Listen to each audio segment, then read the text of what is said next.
Bonjour, j'ai une question essentielle à vous poser. Et si vous deviez mourir aujourd'hui, êtes-vous sûr à 100% d'aller au paradis? Peut-être vous me diriez oui, je suis une assez bonne personne, je pratique bien ma religion, mais ce n'est pas ce que dit Dieu. Et donc si vous voulez bien, je vais prendre quelques minutes avec vous pour vous expliquer comment vous pouvez être sûr à 100% d'aller au paradis, car la Bible vous garantit que vous pouvez en être sûr. Donc tout d'abord, il faut savoir que Romains 3,23 nous dit « Car tous ont péché et n'atteignent pas à la gloire de Dieu ». Donc tous les hommes sont pécheurs, nous sommes tous coupables du péché. Le péché, c'est enfreindre la loi de Dieu. Et donc nous sommes tous coupables d'avoir désobéi à Dieu, d'avoir menti, d'avoir peut-être volé, d'avoir peut-être désobéi à nos parents. Nous avons tous commis des péchés contre Dieu, qui Dieu, lui, est parfait, saint et sans péché. Donc nous sommes coupables devant lui.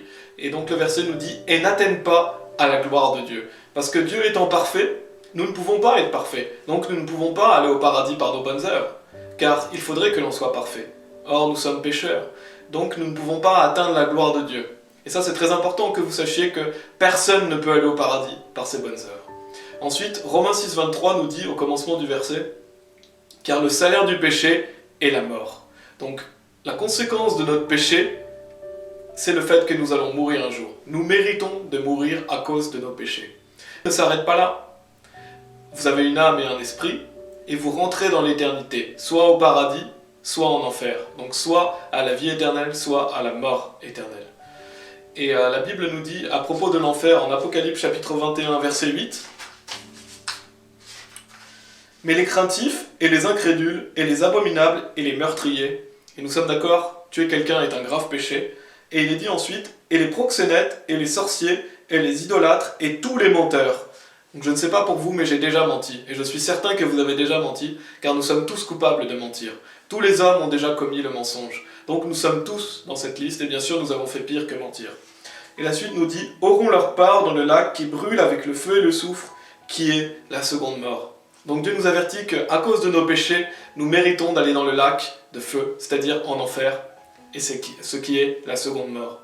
Donc tous les hommes méritent d'aller en enfer à cause de leurs péchés. Car Dieu est saint et juste, et il doit punir vos péchés. Vous devez payer les conséquences de tous vos péchés. Et Dieu ne peut pas accepter le péché dans son royaume. Son royaume est parfait.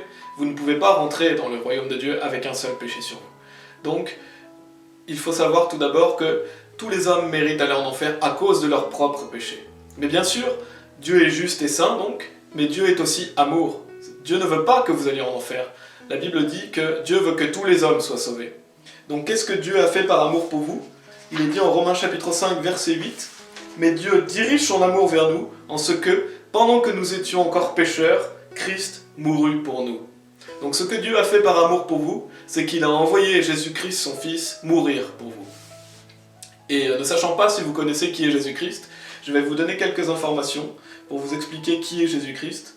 Déjà, il faut savoir en Matthieu chapitre 1 verset 21, la Bible nous dit « Et elle enfantera un fils, en parlant de la Vierge Marie. » Donc Jésus-Christ est né de la Vierge Marie. « Et tu appelleras son nom Jésus, car il sauvera son peuple de leurs péchés. » Donc Jésus-Christ est le Fils de Dieu qui est né de la Vierge Marie. Son nom Jésus signifie qu'il est le Sauveur, qu'il est venu nous sauver de nos péchés. Il est le Messie. Et Jésus-Christ est donc le Fils de Dieu. Il a mené une vie parfaite, il n'a jamais péché. La Bible nous dit qu'il a été tenté en tout point comme nous le sommes, cependant sans péché. Donc Jésus-Christ est parfait. Et la Bible nous dit qu'il est le Fils de Dieu, mais qu'il est aussi Dieu. Dieu fut manifesté dans la chair. Et en 1 Jean chapitre 5, verset 7, la Bible dit « Car il y en a trois qui attestent dans le ciel, le Père, la Parole et l'Esprit Saint, et ces trois-là sont un. » Donc le Père, la Parole c'est Jésus-Christ et l'Esprit Saint. Dieu est trois personnes, un seul Dieu. Donc Jésus-Christ est pleinement le Fils de Dieu, et il est aussi pleinement Dieu. Donc Dieu est venu parmi nous, et des hommes l'ont traité injustement, ils l'ont fouetté, ils se sont moqués de lui, et ils l'ont cloué sur la croix. Et quand Jésus-Christ a été crucifié, la Bible dit en 1 Pierre chapitre 2, verset 24, au début du verset, qu'il lui-même a porté nos péchés en son propre corps sur l'arbre. Ça veut dire que Jésus-Christ est venu mourir pour vos péchés. Il a porté vos péchés sur la croix. Il a porté les péchés de tout le monde, il est mort à la place de tout le monde. Il est dit d'ailleurs en 1 Jean chapitre 2, verset 2, « Et il est la propitiation pour nos péchés, et non seulement pour les nôtres, aussi pour les péchés du monde entier. » Jésus-Christ est mort pour les péchés de tout le monde. Il a pris votre condamnation, il est mort à votre place. Pourquoi a-t-il fait cela? Par amour pour vous, pour que vous puissiez être pardonnés et que vous puissiez aller au paradis. Et Jésus-Christ est mort, ils ont pris son corps, il a été enseveli, et donc son âme et son esprit sont descendus pendant 3 jours et 3 nuits en enfer à cause de vos péchés. Il a été puni pour vous. Et ensuite, il est ressuscité des morts le 3e jour. À ce sujet, la Bible dit « Qui est celui qui condamne? C'est Christ qui mourut, oui plutôt, qui est ressuscité, qui est même à la main droite de Dieu, qui a aussi fait intercession pour nous. » Donc Jésus-Christ est mort, mais nous croyons dans un Dieu vivant, donc Jésus-Christ est ressuscité des morts. Il est revenu à la vie. La Bible dit qu'il a été vu par plus de 500 frères en même temps. Beaucoup ont témoigné et ont attesté de sa résurrection. Il a montré les trous dans ses mains, il a montré qu'il était vivant. Et 40 jours après, il est monté au paradis. Et aujourd'hui, il est à la main droite de Dieu et il fait intercession pour nous. Ça veut dire qu'il est notre avocat. Il veut intercéder en notre faveur. Donc ça, Jésus-Christ l'a fait pour tout le monde. Dieu a envoyé son Fils mourir pour nos péchés sur la croix. Il a été enseveli, il est ressuscité des morts. Est-ce que ça veut dire maintenant que tout le monde va aller au paradis? Non, tout le monde ne va pas aller au paradis parce qu'il y a quelque chose que vous devez faire personnellement. Et à ce sujet, cette question est posée dans la Bible où un monsieur demande à Paul et Silas comment il peut être sauvé et il leur demande « Messieurs, que dois-je faire pour être sauvé ?» Donc c'est une bonne question. Qu'est-ce que vous devez faire pour être sauvé et donc aller au paradis? Et la réponse est « Et ils dirent « Crois au Seigneur Jésus-Christ et tu seras sauvé et ta maison. » Notez bien que la Bible dit « Crois au Seigneur Jésus-Christ ». Donc c'est de croire en Jésus-Christ qui nous sauve. Il n'est pas dit « Va dans une église et tu seras sauvé ». Il n'est pas dit « Soyez baptisés et vous serez sauvés ». Il n'est pas dit « Pratiquez les bonnes actions et vous serez sauvés ». Il n'est pas dit de changer de vie.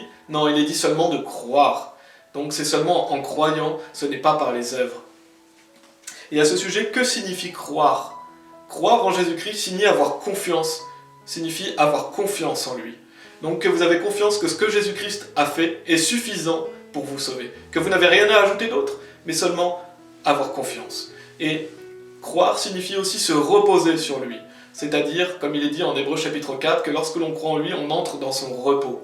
Donc, nous ne sommes pas sauvés par nos œuvres, c'est abandonner toute volonté d'œuvrer pour le paradis, ou de pratiquer des bonnes actions, ou quelle que soit la manière dont on croyait aller au paradis. Il faut abandonner cette mauvaise manière pour croire en Jésus-Christ. Et donc se reposer sur lui, avoir confiance en lui.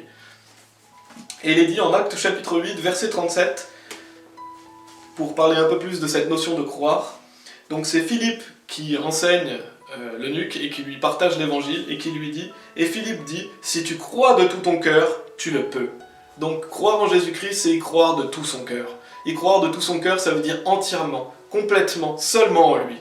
Donc si vous dites que vous croyez en Jésus-Christ, mais qu'il faut aussi pratiquer les bonnes œuvres, vous ne croyez pas complètement en lui. Vous croyez dans vos propres actes et vos propres efforts. Si vous dites qu'il faut croire en Jésus-Christ, mais que vous pouvez perdre votre salut, et donc on va voir plus en détail après que lorsque vous croyez en Jésus-Christ, vous avez la vie éternelle, vous êtes sauvé pour toujours. Mais si vous croyez perdre votre salut, vous dites que ce qu'a fait Jésus-Christ n'est pas suffisant. Donc vous ne croyez pas de tout votre cœur. Donc y croire de tout son cœur, ça signifie croire seulement en lui pour être sauvé, et aucune œuvre. La Bible nous dit, par conséquent, nous concluons qu'un homme est justifié par la foi sans les actions de la loi. Donc en croyant sans aucune œuvre. Et donc qu'est-ce que cela signifie? Ça signifie que beaucoup de personnes qui se disent chrétiens ne sont pas sauvées. Par exemple les catholiques, par exemple les pentecôtistes, les charismatiques, beaucoup de chrétiens évangéliques aussi. Parce qu'ils disent croire en Jésus-Christ, mais ils ne croient pas en Jésus-Christ, parce qu'ils n'ont pas confiance en lui pour leur salut. Mais ils ont confiance dans leurs œuvres et dans leur capacité à garder le salut, par exemple. Donc, c'est un mensonge. Ils ne croient pas en Jésus-Christ. Et à ce sujet, en 1 Jean chapitre 5, au verset 10 et 11, la Bible nous dit « Celui qui croit au Fils de Dieu a le témoignage au-dedans de lui-même. Celui qui ne croit pas Dieu a fait de lui un menteur, parce qu'il n'a pas cru l'attestation que Dieu a donnée de son Fils. Et ceci est l'attestation que Dieu nous a donné la vie éternelle, et cette vie est dans son Fils. » Nous allons revoir après cette notion de vie éternelle, mais je souligne ces versets pour que vous compreniez que le témoignage, l'attestation de Dieu, c'est que Dieu nous donne la vie éternelle, c'est-à-dire que le salut est pour toujours. Donc si vous croyez que le salut peut se perdre, ça signifie que vous ne croyez pas à l'attestation de Dieu. Vous faites de Dieu un menteur, donc vous n'êtes pas sauvé. Croire en Jésus-Christ signifie croire déjà dans le vrai Jésus-Christ de la Bible, mais aussi croire que c'est seulement par la foi et que Dieu vous sauve pour toujours. C'est cela, croire en Jésus-Christ. Et donc, c'est cette notion de repentance. Souvent, cette notion de repentance est mal comprise, mais la repentance pour notre salut, et le fait de repenser, c'est le fait d'arrêter de croire dans ses œuvres, d'arrêter de croire dans une fausse croyance, pour croire en Jésus-Christ. C'est cela la repentance, c'est se tourner vers Jésus-Christ. Et si vous mettez votre confiance en lui, alors la Bible dit que vous êtes sauvés. En Éphésiens chapitre 2, versets 8 et 9, la Bible nous dit « Car par grâce vous êtes sauvés, par le moyen de la foi, c'est-à-dire en croyant, et cela pas de vous-même, c'est le don de Dieu, non des œuvres, afin qu'aucun homme ne se vante. » Donc notez bien qu'il est dit par la foi, par la grâce, non des œuvres. Donc la Bible sépare les œuvres et la grâce. Pourquoi ? Parce qu'il ne faut rajouter aucune œuvre à l'œuvre parfaite de Jésus-Christ. Il nous suffit de croire en lui. Et donc il est très important de ne pas croire dans ses œuvres. Et c'est par la grâce, c'est donc gratuit. La Bible nous dit étant justifié gratuitement par sa grâce, par le moyen de la rédemption qui est en Christ Jésus. Donc être sauvé, c'est gratuit. Et si je vous dis aujourd'hui, tenez, j'ai pour vous un cadeau gratuit, devez-vous payer pour cela ? Non, bien sûr, vous ne devez pas payer. Pourquoi ? Parce que c'est gratuit. Et si je vous demande de laver ma voiture en échange, ce ne serait plus gratuit non plus. Et donc c'est pour vous montrer qu'il faut le recevoir gratuitement. Vous n'avez rien à faire, seulement le recevoir, en croyant en Jésus-Christ. Et Romains chapitre 4, verset 5 nous dit « Mais pour celui qui n'œuvre pas, mais qui croit en celui qui justifie l'impie, sa foi lui est comptée pour droiture. » Donc une personne qui ne fait pas d'œuvre, mais croit en Jésus-Christ, est justifiée devant Dieu. Car c'est seulement par la foi que vous pouvez être justifié. Vous devez abandonner votre volonté d'être sauvé par vos œuvres. Et vous ne devez rien rajouter à la foi. Et nous avons vu tout à l'heure, Romains chapitre 6, verset 23, « Car le salaire du péché est la mort. » Donc c'était le commencement du verset. Donc nous méritons de mourir et donc d'aller en enfer. Et la suite du verset nous dit « Mais le don de Dieu est la vie éternelle par Jésus-Christ, notre Seigneur. » Ça veut dire que Dieu va vous donner gratuitement la vie éternelle. Et éternel veut dire pour toujours. Ce qui signifie que ce n'est pas une vie temporaire que Dieu vous donne, c'est une vie pour toujours. Donc c'est éternel. Donc si Dieu vous donne la vie éternelle aujourd'hui, vous la recevez le jour où vous croyez en Jésus-Christ, elle durera éternellement. Et Dieu ne peut pas revenir sur sa décision, c'est une promesse qu'il fait. Comme il dit dans Tite chapitre 1, verset 2, « Dans l'espérance de la vie éternelle, laquelle Dieu, qui ne peut mentir, a promis avant le commencement du monde. » Dieu ne peut pas mentir, c'est sa promesse. Si vous avez cru en Jésus-Christ, vous êtes certain d'aller au paradis parce que Dieu est fidèle. Ce n'est pas à vous d'être fidèle, c'est Dieu qui est fidèle envers vous. Car seulement Dieu est fidèle. Ensuite, nous allons lire Jean chapitre 3, versets 15 et 16. Jean chapitre 3, verset 16 étant le plus célèbre verset de la Bible, qui résume bien tout ce que nous venons de voir, et qui nous dit « Afin que quiconque croit en lui ne périsse pas, mais ait la vie éternelle. Car Dieu a tant aimé le monde qu'il a donné son seul Fils engendré, afin que quiconque croit en lui ne périsse pas, mais ait la vie éternelle. » Ce qui veut dire que si vous croyez en Jésus-Christ, si vous mettez votre confiance, si vous y croyez de tout votre cœur, et bien sûr ce n'est pas la taille de votre foi qui est importante, c'est le fait de la mettre en lui, en celui qui vous sauve. Et bien la Bible dit que vous ne périssez pas, vous ne serez donc plus jamais condamné, vos péchés sont pardonnés, vous n'irez plus en enfer. Et vous avez la vie éternelle, ce qui fait que vous avez votre place réservée et garantie au paradis. Et en Jean chapitre 1, verset 12, la Bible nous dit que lorsque vous croyez en Jésus-Christ, Dieu devient votre Père. Il est dit, mais à tous ceux qui l'ont reçu, à eux, il a donné pouvoir de devenir les fils de Dieu, c'est-à-dire à ceux qui croient en son nom. Notez bien qu'il est dit croire toujours. Il n'est pas dit d'être une bonne personne, il est dit de croire dans le nom de Jésus-Christ. Donc si vous croyez en Jésus-Christ, vous devenez un enfant de Dieu, une fille ou un fils de Dieu. Et donc c'est un événement, c'est-à-dire que comme vous êtes né une fois sur cette terre, le jour où vous décidez de croire en Jésus-Christ, la Bible dit que vous êtes né de nouveau, et donc vous devenez un enfant de Dieu. Et bien sûr, si Dieu est votre Père, comme votre Père physique, il restera toujours votre Père. Vous ne pouvez pas arrêter d'être son enfant. Vous êtes son enfant pour toujours. Donc si vous commettez des péchés une fois que vous êtes son fils, Dieu va vous châtier, il va vous punir, car la Bible dit que celui que le Seigneur aime, il le châtie. Donc si vous faites des mauvais actes, Dieu vous punira sur cette terre, mais il ne vous punira pas de l'enfer, vous êtes son fils ou sa fille. Et si vous commettez des bonnes choses, si vous faites des bonnes actions, Dieu va vous bénir et vous serez récompensé pour cela. Mais c'est pour vous dire qu'une fois que vous êtes son enfant, le jour où vous le devenez, vous l'êtes pour toujours.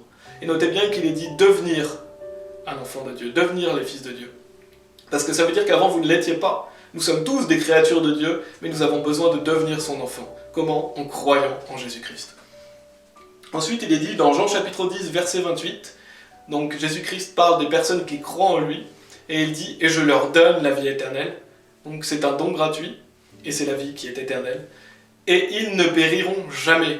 Donc ce qui veut dire que vous ne pouvez plus jamais aller en enfer, vous n'avez plus à vous soucier d'où vous allez aller. Vous êtes sûr d'aller au paradis. Pourquoi? Parce que Dieu a pardonné tous vos péchés le jour de votre salut. Il pardonne vos péchés passés, présents et aussi futurs, car vous allez encore pécher dans votre vie. Et à ce sujet, il est dit dans Hébreux chapitre 10, verset 17, « Et de leurs péchés et iniquités, je ne me souviendrai plus. » Donc quelle bonne nouvelle, Dieu efface tous vos péchés passés, présents et futurs le jour où vous croyez en son Fils, Jésus-Christ.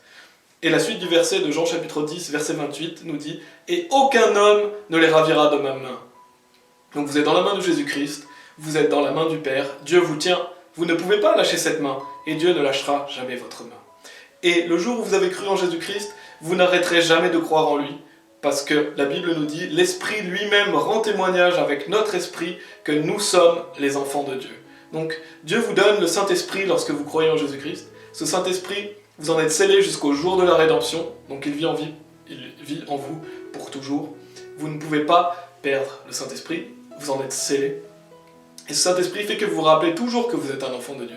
Donc vous pouvez avoir des doutes, mais vous n'arrêterez jamais de croire en Jésus-Christ. C'est pourquoi le salut est un événement. Une fois que vous avez cru, vous y croirez pour toujours. Le fait d'être sauvé est un événement, après vous êtes sauvé pour l'éternité.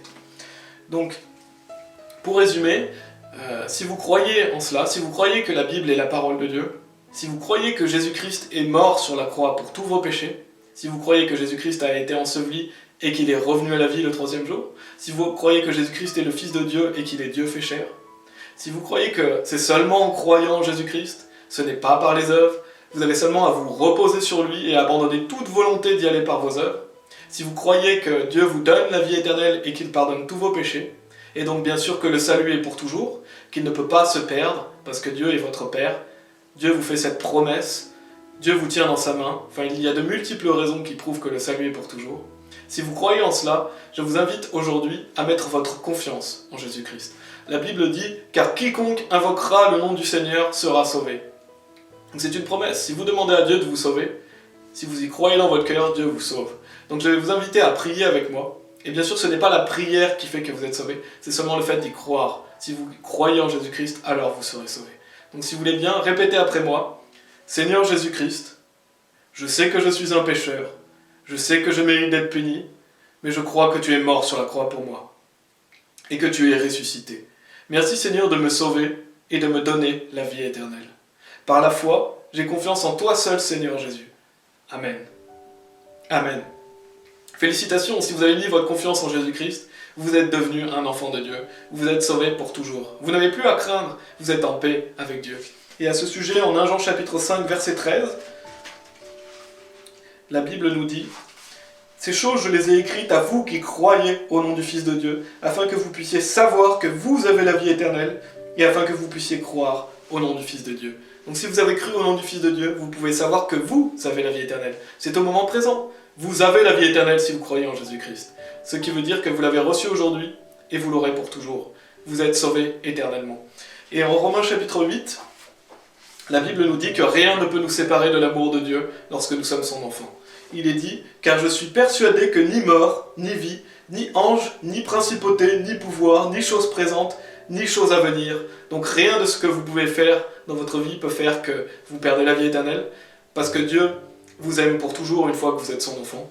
Il est dit « Ni hauteur, ni profondeur, ni aucune autre créature ne sera capable de nous séparer de l'amour de Dieu qui est en Christ Jésus, notre Seigneur. » Vous êtes attachés à Jésus-Christ. Vous êtes en Jésus-Christ maintenant que vous avez cru en lui. Donc rien ne peut vous séparer de l'amour de Dieu. Vous ne pouvez plus jamais aller en enfer. Vous avez votre place réservée au paradis. Donc maintenant que vous êtes sauvés, si vous commettez des péchés, Dieu va vous punir sur cette terre, comme je vous ai dit. Car Dieu vous aime et il voudra vous ramener sur le droit chemin. Si vous faites des bonnes choses, alors il vous bénira. Et c'est ce que je vous encourage à faire. Dieu veut que vous pratiquiez les bonnes œuvres maintenant que vous êtes sauvés. Pas pour être sauvés, car vous êtes déjà sauvés, mais par amour de lui. Donc Dieu veut que vous puissiez être baptisés par immersion. Et si vous ne vous faites jamais baptiser, vous serez quand même sauvés. Mais le baptême montre que vous avez envie de vivre la vie chrétienne et de suivre Jésus-Christ. Et Dieu nous invite à lire la Bible, à aller à l'église et à faire des bonnes œuvres. Et comme j'ai dit, ce n'est pas fait pour être sauvé parce que vous êtes déjà sauvé, mais c'est par amour de Dieu et parce que vous serez récompensé si vous faites des bonnes actions. Que Dieu vous bénisse.